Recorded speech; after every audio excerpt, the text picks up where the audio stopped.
Welcome to my YouTube channel Manisha's biochem classes. आज के इस वीडियो में हम लोग डिस्कस करेंगे topic transport across plasma membrane, जो कि एक सब टॉपिक है chapter fundamental of unit of life का, क्लास 9 सीबीएसई बोर्ड। चलिए हम लोग शुरू करते हैं। ट्रांसपोर्ट अक्रॉस प्लाज्मा मेम्ब्रेन, मैं पहले वीडियो में बता चुकी हूँ कि एक सेल का जो आउटर बाउंड्री वॉल होता है वो प्लाज्मा मेम्ब्रेन होता है। मान लिया कि सेल के अंदर से किसी चीज को बाहर जाना रहे या बाहर से कोई चीज सेल के अंदर आना रहे, क्योंकि सेल को भी बहुत सी चीज चाहिए होता है अपने लाइफ को चलाने के लिए और बहुत सारा सब्सटेंस उसे बाहर भी भेजना होता है। तो वो किसके अक्रॉस जाएगा? वो प्लाज्मा मेम्ब्रेन के अक्रॉस जाएगा ना। क्लियर? तो ये सबसे ज्यादा इम्पोर्टेंट काम होता है प्लाज्मा मेम्ब्रेन का कि transfer of substances through itself, बाहर से अंदर या अंदर से बाहर। तो ये कितने तरह के होते हैं, इसके लिए मैंने transport of across plasma membrane पढ़ाने जा रही हूँ। इसमें सबसे पहले आपको पढ़ना है transport of ions, atoms and molecules, यानी छोटे छोटे चीज एंड मॉलिक्यूल्स, इनका ट्रांसपोर्ट कैसे होता है। क्लियर? तो ये दो तरीके से होते हैं। Number 1 passive transport. अभी हम लोग पैसिव ट्रांसपोर्ट के बारे में डिटेल में पढ़ेंगे। Passive transport, it means transport of substances from its higher concentration to lower concentration. Higher it means अपने ज्यादा मात्रा से कम मात्रा की तरफ सब्सटेंसेस का मूवमेंट होने लगता है। And there is no need of energy, यहाँ एनर्जी की आवश्यकता भी नहीं होती है। और ये होता है along concentration gradient. Concentration gradient एक टर्म है, इट मीन्स कि मोर कंसंट्रेशन से सेल्फ ये लेस कॉन्सेंट्रेटेड अमाउंट की तरफ चला जाता है और यहाँ कोई एनर्जी भी नहीं चाहिए होती। बिल्कुल उसी प्रकार से जहाँ पानी ज्यादा हो, अगर यहाँ पानी किसी ऊंचाई में हो और यहाँ नीचे पानी हो, तो ये स्वयं ग्रेविटेशनल फोर्स के कारण ये ऊपर से नीचे चला आता है। यहाँ कोई एनर्जी की आवश्यकता नहीं होती है। तो ये जो फोर्स है, जहाँ ज्यादा मात्रा से कम मात्रा की तरफ कोई भी सब्सटेंस जाते हैं, उसे ही हम लोग अलोंग कॉन्सेंट्रेशन ग्रेडियंट कहते हैं। तो ये होता है passive transport. 2 types of passive transport आप लोगों को पढ़ने हैं। Number 1 is diffusion. Diffusion is a type of passive transport in which substances moves from its higher concentration to lower concentration. Higher concentration मैं पहले ही बता चुकी हूँ कि अपने ज्यादा मात्रा से कम मात्रा की तरफ वो substances जाते हैं। इसके लिए मैं एक एग्जाम्पल तुम लोगों को दे रही हूँ। ये मैंने एक ग्लास में पानी ले रखा है। देखिए मैं इसमें 1 या 2 बूंद इंक का डालूंगी, मैं बिना मिलाए, ये स्वयं डिस्ट्रीब्यूट हो जाएगा। देखिए जैसे ही 1 बूंद मैंने इंक डाला, मैंने इसे हिलाया भी नहीं, तो जहां मैंने 1 बूंद इंक डाला वहां पे इसकी कॉन्सेंट्रेशन इसका ज्यादा था, इसका अमाउंट देखो ज्यादा था, नीचे इसका अमाउंट कम था। तो ये more amount to less amount की तरफ ये इसका मूवमेंट हो रहा है, खुद हो रहा है। मैंने कोई एनर्जी नहीं दिया, मैंने इसे चलाया भी नहीं, ये खुद हो रहा है और धीरे धीरे पूरे ग्लास का पानी हमारा ब्लू हो गया। This is the process of diffusion. बिल्कुल उसी प्रकार से मान लिया कि कोई क्लास में कोई बच्चा क्या किया, परफ्यूम लगा के चला, चलो आज बहुत अच्छा मेरा मूड है, चलो मैं परफ्यूम लगा के जाता हूँ। क्लास में जैसे ही वो स्टूडेंट एंटर करता है, आप क्लास में बहुत पीछे बैठे हुए होते हैं, फिर भी कुछ देर के बाद आपको उस परफ्यूम का स्मेल आने लगता है। What is it? It is diffusion. मैंने अपने बॉडी में परफ्यूम लगाया, आप बहुत दूर पर जाकर के बैठे हुए हो, मेरे बॉडी में जो परफ्यूम के मॉलिक्यूल्स हैं उनका कॉन्सेंट्रेशन बहुत ज्यादा है, धीरे धीरे वो स्प्रेड होने लगा और स्प्रेड होकर के वो पूरे रूम में फैल गया। बिल्कुल उसी प्रकार से मम्मी ने अगरबत्ती जलाई पूजा करने के लिए, और क्या हुआ, जहां हमने इंसेंस स्टिक लिया, मेरे हाथ में अगरबत्ती है, इसका जो धुआं है वो पूरे रूम में फैल गया और पूरे रूम में अगरबत्ती की खुशबू फैल जाती है। This is the process of diffusion. ना तब आप लोग को डिफ्यूजन समझ में आ गया होगा। It is simple, passive transport होता है ना। जो second and the most important type of passive transport is osmosis. ये बहुत अच्छे से आप लोगों को समझना पड़ेगा क्योंकि बहुत जगह साइंस में काम आता है। और इसका कॉन्सेप्ट भी होना जरूरी है, इससे क्वेश्चंस भी बहुत ज्यादा एग्जाम्स में आते हैं ना। ऑस्मोसिस को समझाने के पहले मैं 3 तरह के सॉल्यूशंस के बारे में आपको बताना चाहूंगी। Hypertonic solution, hypotonic solution and isotonic solution.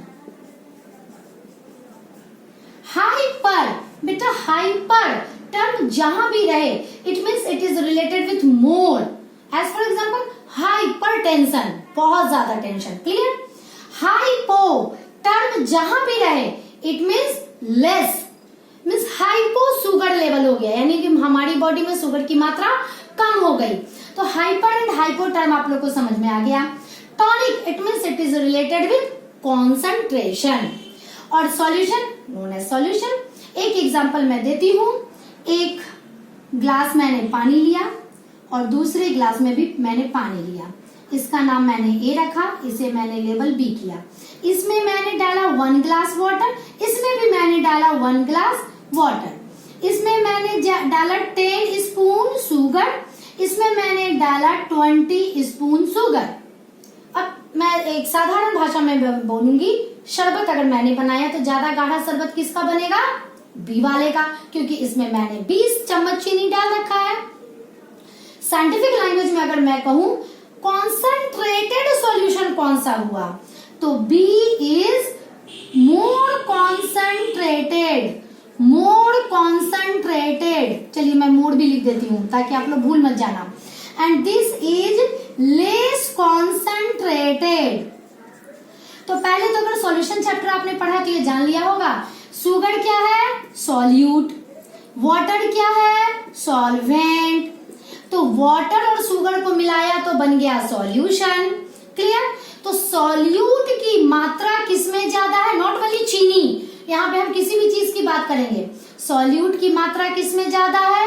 B में ज्यादा है। तो B is more concentrated, clear. जितना ज्यादा सॉल्यूट उतना ज्यादा वो कॉन्सेंट्रेटेड, क्लियर ना। यहाँ पर कोई एक पर्टिकुलर सॉल्यूशन नहीं होता है हमारा, यहाँ 2 सॉल्यूशन के बीच में कंपेयर किया जाता है।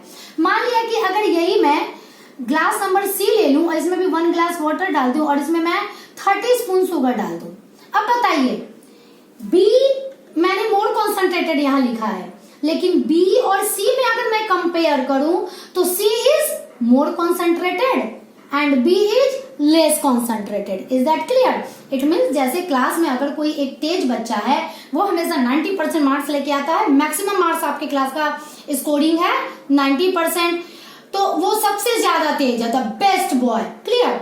लेकिन कोई एक ऐसा बच्चा आ गया जो कि उसकी सारी क्वालिटी उस बेस्ट बॉय की तरह थी, लेकिन वो 98% स्कोर करने लगा, अब कौन हो गया बेस्ट बॉय? वो हो गया ना।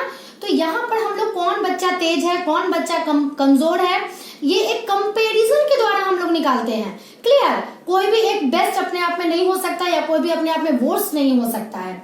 बिल्कुल उसी प्रकार से हाइपरटोनिक, हाइपोटोनिक, आइसोटोनिक, हम लोग 2 सॉल्यूशन को कंपेयर करके निकालते हैं ना। अब मैं सी मिटा देती हूँ क्योंकि ये बहुत ही फिर तुम लोग कंफ्यूज हो जाओगे ना। ए एंड बी में, चूंकि बी में सॉल्यूट की मात्रा ज्यादा थी, इट इज मोर कॉन्सेंट्रेटेड। हम लोग और साइंटिफिक लैंग्वेज में बात करें तो बी इज हाइपरटोनिक, क्योंकि इसमें सॉल्यूट की मात्रा ज्यादा है with respect to A, clear. And A is hypotonic with respect to B, clear. तो अब मेरे ख्याल से तुम लोग को हाइपरटोनिक और हाइपोटोनिक समझ में आ गया होगा। चलिए अब हम लोग तीसरे टर्म पे आते हैं, आइसोटोनिक। यहाँ पर मैंने क्या किया, यहाँ भी मैंने 2 ग्लास ले लिया, इसका नाम हो गया सी, इसका नाम हो गया डी। इसमें भी 1 ग्लास वाटर, इसमें भी 1 ग्लास वाटर, इसमें 10 स्पून शुगर, इसमें भी 10 स्पून शुगर। बताइए दोनों में से कौन है हाइपरटोनिक, कौन है hypotonic? No one, because concentration of both are equal. दोनों का तो कंसंट्रेशन इक्वल है, क्योंकि दोनों में मैंने सॉल्यूट की बराबर मात्रा ली है, सॉल्वेंट की भी बराबर मात्रा ली है, तो बोथ आर आइसोटोनिक। क्यों? क्योंकि दोनों के कंसंट्रेशन में कोई भी डिफरेंस नहीं है। तो इस तरह से आप लोग को हाइपरटोनिक, हाइपोटोनिक, आइसोटोनिक सॉल्यूशन में आई थिंक समझ में आ गया होगा। अब हम लोग बेसिकली ऑस्मोसिस समझेंगे कि ऑस्मोसिस क्या है।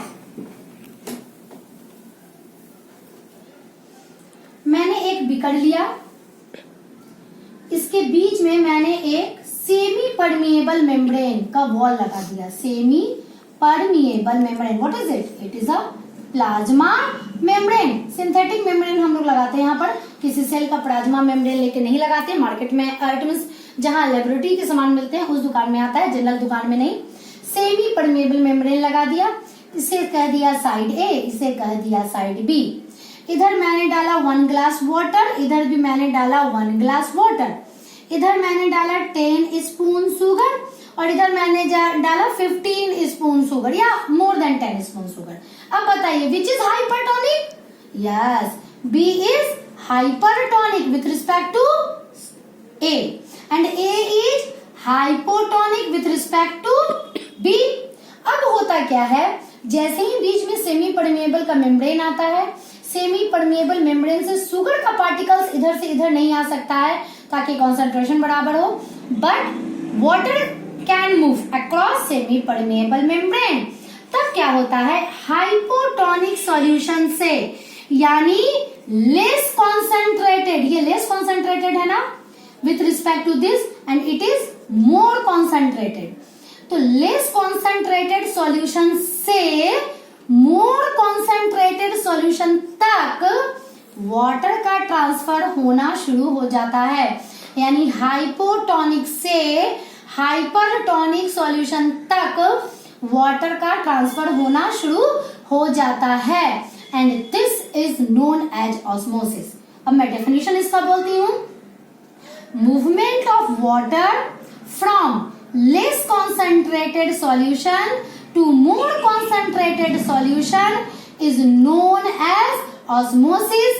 और ये तब तक नहीं होगा जब तक concentration difference ना हो, और ये कब तक होगा? तब तक होगा जब तक कि दोनों solution का concentration बराबर ना हो जाए, यानी दोनों isotonic solution ना बन जाए। This is osmosis। अब ये osmosis दो प्रकार के होते हैं। ये एक्सोऑस्मोसिस, एक्सोऑस्मोसिस,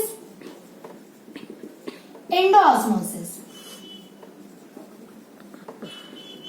देखिए एक्स जहां भी रहे इट मीन्स बाहर की तरफ, एंड जहां भी टर्म रहे एंडो इट मीन्स अंदर की तरफ। मान लिया कि मैंने एक बीकर लिया, इसमें एक सेल को रख दिया, सेल के अंदर साइटोप्लाज्म होते हैं, साइटोप्लाज्म का अपना कॉन्सेंट्रेशन होता है, यानी उसमें भी सॉल्यूशन होता है। इसे मैंने ऐसे लिक्विड में डाला जिसका जो कॉन्सेंट्रेशन है वो है हाइपोटोनिक। हाइपोटोनिक इट मीन्स ये हाइपोटोनिक है विथ रिस्पेक्ट टू सेल के साइटोप्लाज्म से, यानी लेस कॉन्सेंट्रेटेड है विथ रिस्पेक्ट टू सेल के साइटोप्लाज्म से। तो क्या होगा, वाटर का मूवमेंट सेल के अंदर से बाहर की तरफ जाएगा, यानी ऑस्मोसिस के कारण वाटर सेल के अंदर से बाहर की तरफ आने लगेगा। दिस इज एक्सोऑस्मोसिस, और जिसके कारण क्या होगा, हमारा सेल बेचारा श्रिंक कर जाएगा, सिकुड़ जाएगा। क्लियर? उसी तरह से अगर मान लिया कि मैंने इस सेम सेल को ऐसे सॉल्यूशन में रख दिया जहां पर का सॉल्यूशन है हाइपरटोनिक, हाइपरटोनिक यानी more concentrated with respect to this cell, तो क्या होगा, यहाँ पर हाइपोटोनिक सॉल्यूशन है, यहाँ पर हाइपरटोनिक सॉल्यूशन है, तो पानी यानी वाटर का मूवमेंट हो जाएगा from outside to inside the cell. This is endosmosis. और इसमें कारण क्या होगा, जो हमारा सेल है वो स्वेल अप हो जाएगा, यानी कि फूल जाएगा ना। प्लांट के सेल में क्या होता है, प्लांट के सेल में तो होता है सेल वॉल भी, which is a very tough covering. और अगर इसमें से एक्सोऑस्मोसिस होता है तो क्या होता है, ये सेल इस तरह से श्रिंक कर जाता है और सेल वॉल से दूर हो जाता है। This is known as plasmolysis. Clear? Now अगर ठीक है इन्हीं दोनों के बीच में मैं एक प्रश्न ये पूछ दूं कि बेटा मैंने वो सेम सेल लिया और इसे किसी ऐसे सॉल्यूशन में डाल दिया which is isotonic. Isotonic means कि इसका जो कंसंट्रेशन है इस सॉल्यूशन का वो सेल के साइटोप्लाज्म के कंसंट्रेशन से बराबर है, उसी के बराबर है, तो क्या होगा? एक्सोस्मोसिस होगा कि एंडोस्मोसिस होगा? देयर इज नो ऑस्मोसिस, इसमें ऑस्मोसिस होंगे ही नहीं। तो ये पूरा का पूरा टर्म था ऑस्मोसिस से रिलेटेड। ठीक है ना। एनसीईआरटी में एक क्वेश्चन दिया है, वो क्वेश्चन मैं एक्सप्लेन करना चाहती हूँ क्योंकि बहुत सारे बच्चों को उसमें कंफ्यूजन हो जाती है। उसमें 4 आलू लिया गया, क्लियर, 4 आलू लिया गया और उसे कुछ इस तरह से कर दिया गया, उसे बीच से कट करके कुछ कटोरा के जैसा बना लिया गया। A B C D. ए वाला जो हमारा पोटैटो था इसे ऐसे ही इम्पटी रखा गया। बी वाले में शुगर डाला हमने, सी वाले में हमने सॉल्ट डाला, ये हमारा शुगर है, ये हमारा सॉल्ट है, और डी वाले को हमने बॉयल कर लिया। बॉयल करने के बाद फिर इसमें सॉल्ट डाल दिया, क्लियर। उसके बाद एक बीकर में पानी लिया और इन चारों आलू के कटोरे को ऐसे ही हम लोग फ्लोट करने के लिए छोड़ दिया हम लोगों ने। 2 घंटे यानी आफ्टर 2 आवर्स, 2 घंटे हम लोगों ने उसे छोड़ दिया। उसके बाद क्या देखते हैं, ए इम्पटी का इम्पटी है यानी ये जैसे था, इसमें कोई भी चेंजेस नहीं आया। बी और सी वाले में क्या हुआ, वाटर गैदर हो गया, उसका जो कप शेप्ड स्ट्रक्चर है उसमें वाटर गैदर हो गया। और बी वाला भी, इसमें भी नो चेंज आया। तो आपका प्रश्न यही होता है कि ऐसा क्यों हुआ। चलिए हम लोग ऑस्मोसिस पढ़ चुके हैं, अब हम लोग इजिली समझ जाएंगे।